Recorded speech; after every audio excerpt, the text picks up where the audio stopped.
आदरणीय भाइयों और भक्तिमय माताओं एवं बहनों, देखिए हम सब काफी देर से इस ज्ञान गंगा में गोता लगाने का प्रयास कर रहे हैं,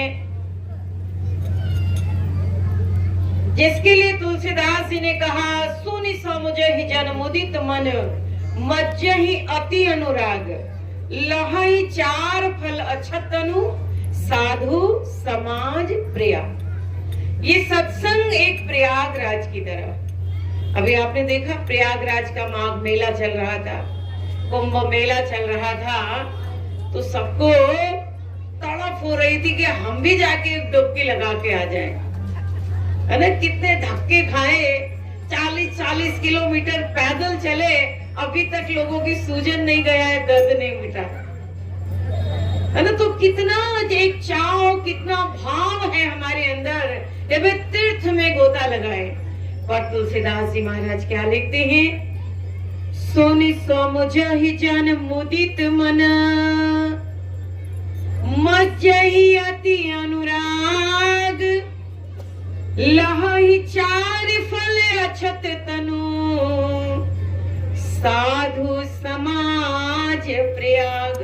कि प्रयागराज एक सच्चा तीर्थ है ये, और इस तीर्थ में ज्ञान की गंगा बह रही है, और इस ज्ञान गंगा में जो डुबकी लगाएगा, डुबकी लगाना मतलब जो एकाग्र मन से सुनेगा, है ना, जो बिल्कुल मन से चित्त से सत्संग को श्रवण करेगा, उसे क्या मिलेंगे, लहहि चार फल अछत तनु।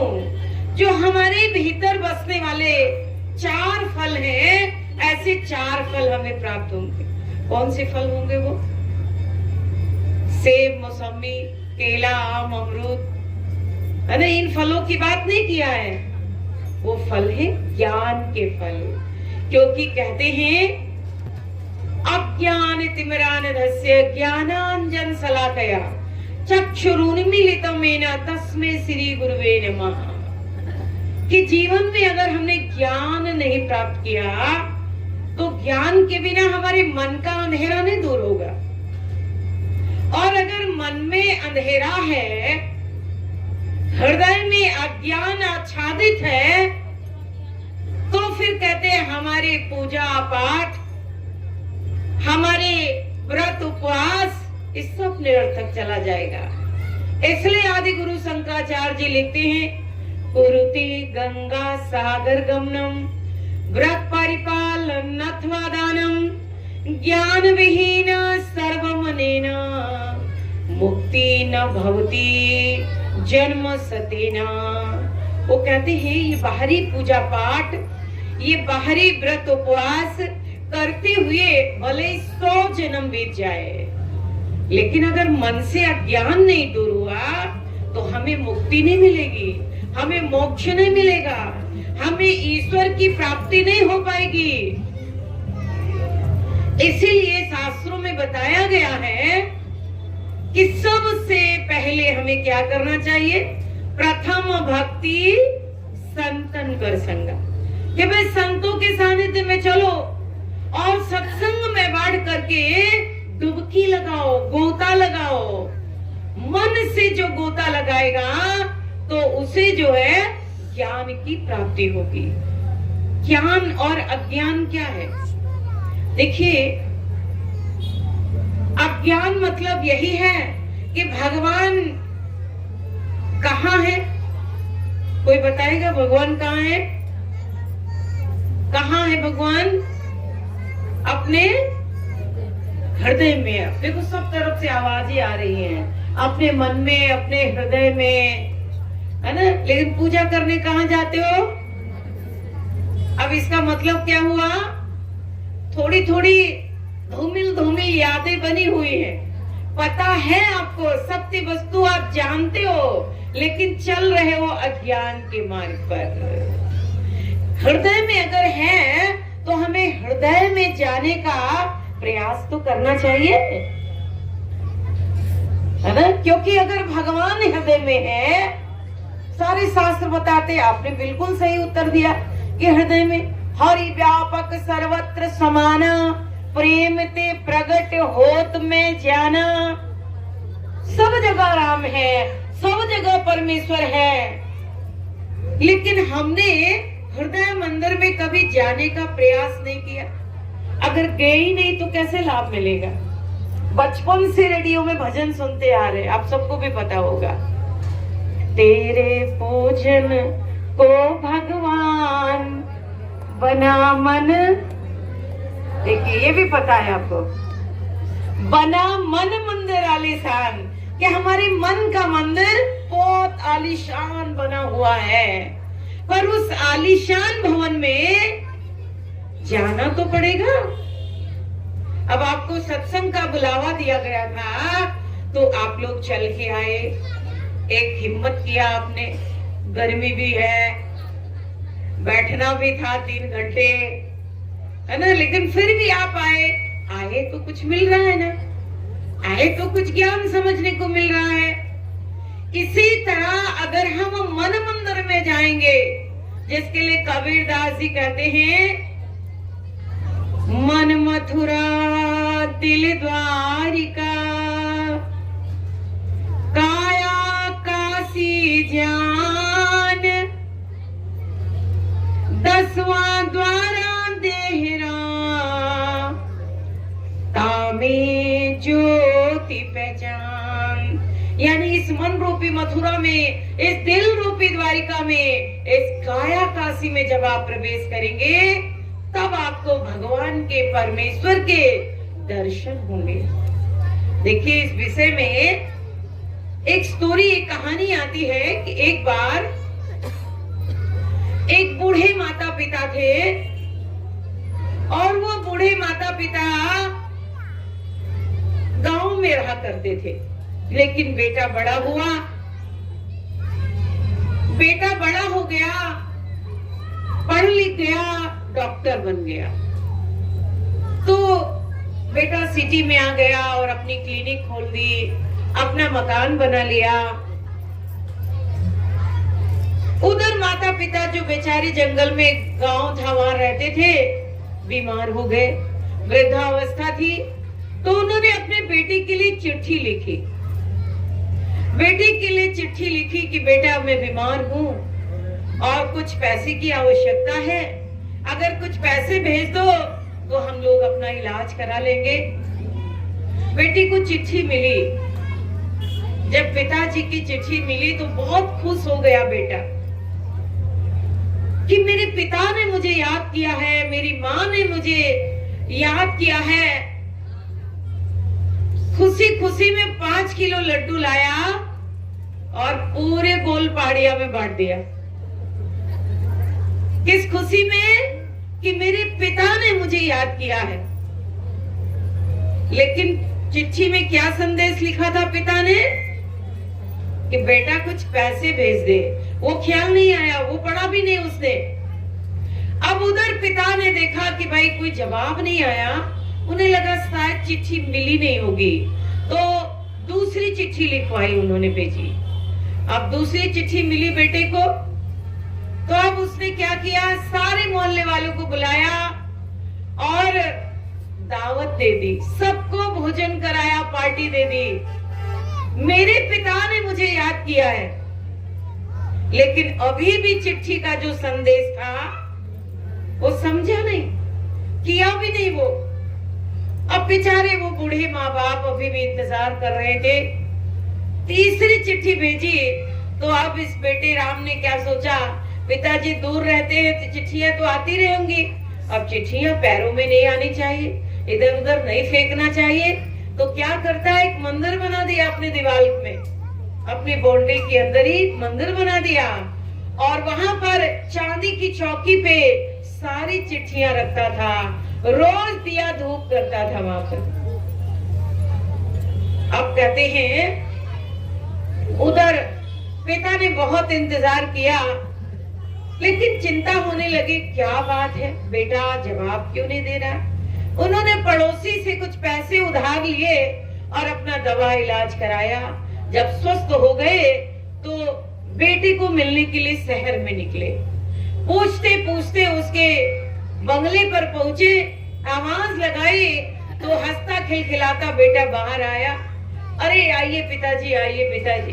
पिता ने कहा, बेटा मैंने तुम्हें चिट्ठियां भेजी थी, तुम्हें मेरी चिट्ठी मिली कि नहीं मिली? बोला, हाँ पिताजी मिली ना। पहली चिट्ठी मिली तो मैंने 5 किलो लड्डू बांटे खुशी में, दूसरी मिली तो मैंने खुशी में पूरे कॉलोनी को भोजन कराया, और जब तीसरी चिट्ठी मिली तो मैंने देखो मंदिर बना दिया है। अब आप अपनी जगह सोचो जरा, अगर उस पिता की जगह आप हो तो क्या आपको खुशी होगी ऐसे बेटे से? है ना? क्या ऐसे बेटे से खुशी होगी? क्योंकि उस बेटे ने पिता के संदेश को न पढ़ा, न अमल किया, है ना? तो वो पिता सिर पेट लेता है, कहता नालायक कहेगा, यहाँ पार्टी करता रहा, लड्डू बांटता रहा, मंदिर बनाता रहा, और हम पैसे के लिए तरसते रहे। पड़ोसी से हमने मांगा उधार अपना इलाज कराने के लिए, और तू चिट्ठी का संदेश तो पढ़ लेता कम से कम। समझ में आ रही मेरी बात आपको? यही घटित हो रहा है हम सब के जीवन में। हम सब किसकी संतानें हैं? भगवान की, परमेश्वर की। और भगवान ने हमें बुद्धि दिया है, भगवान ने हमें संस्कार दिए हैं। साथ साथ रामायण, गीता, उपनिषद, भागवत, शिव पुराण, ये हमारे लिए चिट्ठियां भेजी भगवान ने। और इन चिट्ठियों में क्या लिखा है? इन चिट्ठियों में भगवान ने संदेश लिखा है। और वो संदेश क्या है? ईश्वर सर्वभूतानां हृदयस्य अर्जुन तिष्ठति, ब्राह्मण सर्वभूतानि यंत्रारूढ़ानि मायया।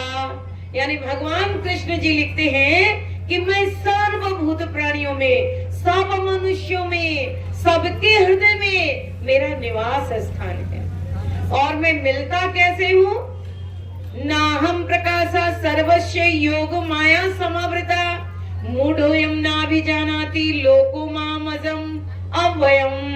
भगवान कृष्ण कहते हैं कि मुझे को जानना चाहता है जो, तो मुझे पहचानने के लिए उसे किसी गुरु के पास जाना चाहिए, उससे ज्ञान की प्राप्ति करनी चाहिए। तद विधि प्रणिपातेन परिप्रश्नेन सेवया उपदेशन्ति ते ज्ञानम ज्ञानिनः तत्त्वदर्शिनः, तत्व को जानने वाले। ऐसे सदगुरुदेव की शरण जाओगे तो आपके मन मंदिर का दरवाजा खोलेंगे। इस मन में मोती है, इस मोती में ज्योति है, पर किसी को खबर ही नहीं, ये दुनिया सोती है ना? क्या कहते हैं? हमारे हृदय में भगवान रूपी मोती है, पर किसी को खबर ही नहीं है, लोगों को पता ही नहीं है। क्यों? ये दुनिया सोती है। मोह निशा जग सोवन हरा, सारा संसार अज्ञान की नींद में, मोह की नींद में सोया पड़ा है। इसी नींद से जगाने के लिए साधु महात्मा आते और जगाना चाहते हैं कि बहुत दिन सो लिया रे, अब तो जाग मुसाफिर जाग, बहुत दिन सो लिया रे, अब तो जाग मुसाफिर। बहुत सो लिया, सोवत सोवत बीत गई सब रात तुझे, प्रभात भई तेरे संग के साथ ही निकल गए, तेरे नैनन नींद विराज रहे। उठ जाग मुसाफिर भोर भई, अब रहने कहाँ जो सोवत है, जो सोवत है सो खोवत है, जो जागत है सो पावत है ना? हमें जागना है जीवन के अंदर, है ना? और यही जागृति लाने के लिए साधु महात्मा आए हैं और वो जगाना चाहते हैं। ये जो हमने कहानी सुनी, इस कहानी का अभिप्राय ये है कि इन शास्त्रों में हमारे लिए संदेश लिखे गए हैं, लेकिन वो संदेश बिना संतों के हमें समझ नहीं आएगा। इसके लिए हमें सत्संग में आना चाहिए। मैं आप सब लोगों को निमंत्रण देना चाहती हूँ। हमारा आश्रम है श्री हंस विभू आश्रम, तानसेन रोड, लोको, जहाँ प्रति रविवार को 3 से 6 बजे तक सत्संग प्रवचन होता है वहां पर। ऐसी ही ज्ञान गंगा प्रवाहित होती है वहां पर। और वहां पर आप लोगों को प्रश्न पूछने का मौका भी दिया जाएगा।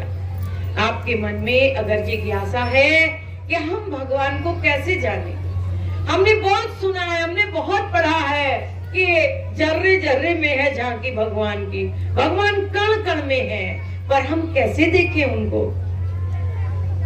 हमें उनका दर्शन पाना है। जैसे दूध में माखन तो है, लेकिन आप ऐसे हाथ से ढूंढने का प्रयास करें तो क्या मिलेगा? नहीं मिलेगा।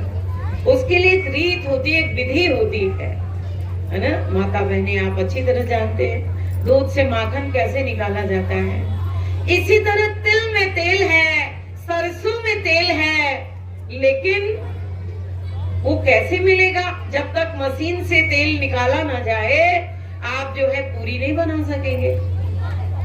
तो इसी तरह भगवान कण कण में है, जर्रे जर्रे में है, लेकिन उस परमेश्वर को प्रकट करने की जो रीत है वो गुरु महाराज सिखाते हैं। इसलिए कहा गुरुर ब्रह्मा गुरुर विष्णु गुरुर्देव महेश्वरा गुरुर साक्षात परम ब्रह्मा तस्मै श्री गुरुवे नमः। गुरु महाराज ब्रह्मा के समान होते हैं, विष्णु जी के समान होते हैं। ब्रह्मा का काम है सृष्टि रचाना, तो गुरु महाराज ज्ञान दे करके भक्तों की दुनिया रच देते हैं, भक्तों की सृष्टि रचा देते हैं और उन्हें आत्म तत्व का बोध करा देते हैं। माता पिता के द्वारा हमें तन मिला, लेकिन हमने आत्मा को नहीं जाना।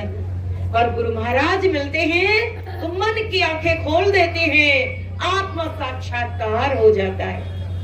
और फिर गुरु महाराज क्या करते? गुरुर विष्णु, क्योंकि भगवान श्री विष्णु जी का क्या काम है? पालन लालन करना, सृष्टि की रचना का जो है पालन पोषण करना, ये विष्णु जी का काम है। तो गुरु महाराज ये कार्य भी करते हैं। कैसे करते हैं? कि भक्तों को ज्ञान देके ऐसे नहीं छोड़ देते हैं, इस सत्य के मार्ग पे चलना सिखाते हैं, उंगली पकड़ करके हमारी विघ्न बाधाओं को मिटाते हैं और इस सत्य के मार्ग पर हमें चलना सिखाते हैं। इसीलिए कहा गुरुर विष्णु। फिर कहते गुरु महेश्वर। गुरु महाराज को महेश्वर कहा गया, यानी महेश्वर भगवान शंकर जी हुए, तो शिव जी को संहार करता देव माना गया है। यानी जब धरती पे बड़ा धर्म पाप हो जाता है तो शिव संहार करते हैं, महाप्रलय ला देते हैं। तो गुरु महाराज जी कैसे क्या संहार करते हैं?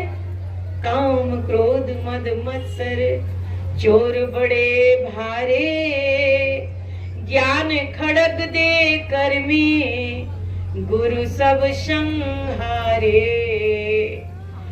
हमारे मोह को, लोभ को, क्रोध को, ईर्ष्या को, द्वेष को, इन सारे बुरी भावनाओं को मिटाने का काम करते गुरु महाराज जी। इसलिए शिव जी का भी कार्य करते। अब देखो, एक होते हुए तीन तीन कार्य आपने सुने, चौथा भी करते, क्योंकि तीन कार्य जो करे वो सामान्य होगा ही नहीं। तो इसीलिए ऋषि मुनियों ने वेदों में लिखा, गुरुर साक्षात परम ब्रह्म तस्मै श्री गुरुवे नमः। है ना, कि एक होते हुए तीन महान कार्य जो कर रहा हो वो साधारण गुरु नहीं होते हैं, वो साक्षात ब्रह्म होते हैं। है ना, इसीलिए भगवान श्री कृष्ण हो, भगवान श्री रामचंद्र जी हो, कि राम कृष्ण से को बड़ा तीनहु तो गुरु कीन, तीन लोक के जो धनी गुरु आगे आधीन। राम जैसे, कृष्ण जैसे, हरिश्चंद्र मरध्वज जैसे बड़े बड़े राजा महाराजाओं ने भी गुरु चरणों की सेवा किया है। क्यों?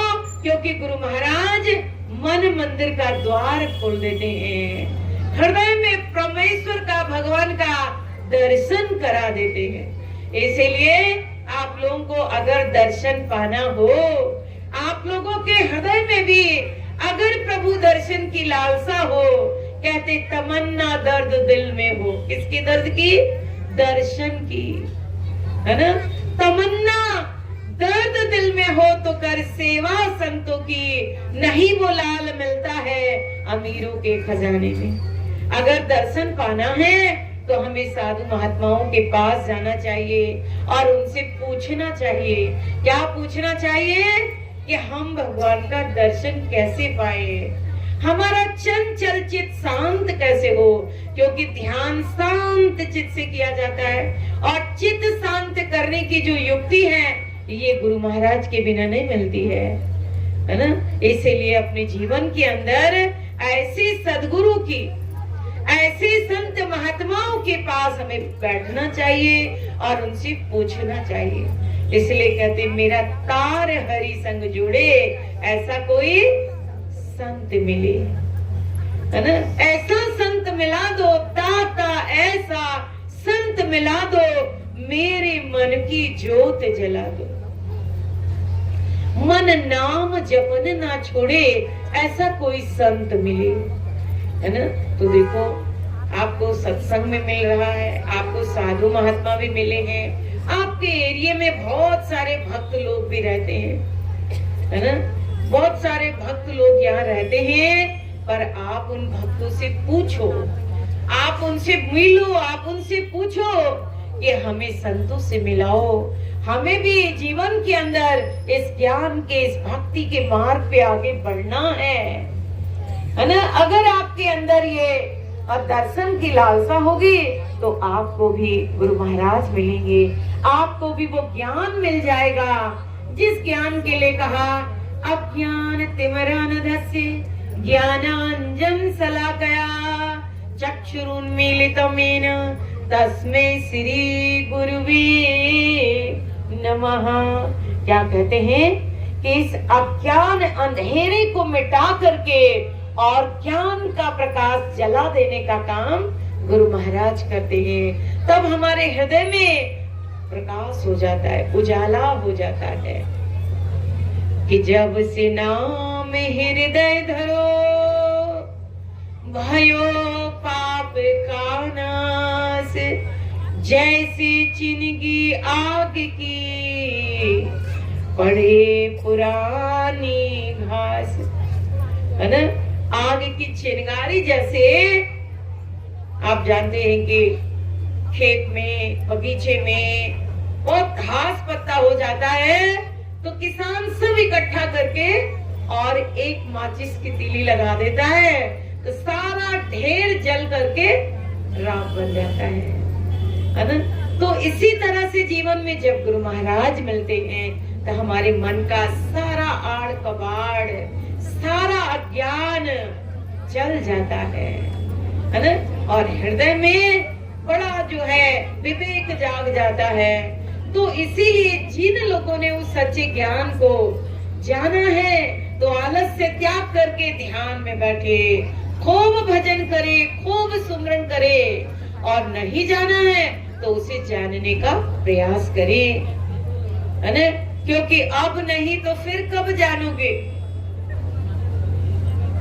इसीलिए बहुत आवश्यक है, बहुत जरूरी है कि उस सत्य को जाने हम हृदय के अंदर। एक भजन है, बोले सच्चिदानंद भगवान की, सदगुरुदेव महाराज की।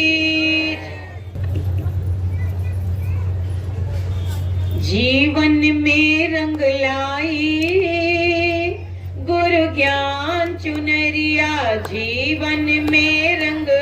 ताली बजाते हुए सब ताली बजाओ। और क्या गाना है? जीवन में रंग लाई गुरु ज्ञान चुनरिया। ठीक है, इतने ही शब्द हैं, इसलिए सब लोग प्रेम से और जोर से गाएं। जीवन में रंग लाई गुरु ज्ञान चुनरिया, जीवन में रंग लाई गुरु ज्ञान चुनरिया, जीवन में रंग लाई गुरु ज्ञान चुनरिया, जीवन में रंग लाई गुरु ज्ञान चुनरिया। ज्ञान चुनरिया गुरु ज्ञान चुनरिया, ज्ञान चुनरिया गुरु ज्ञान चुनरिया।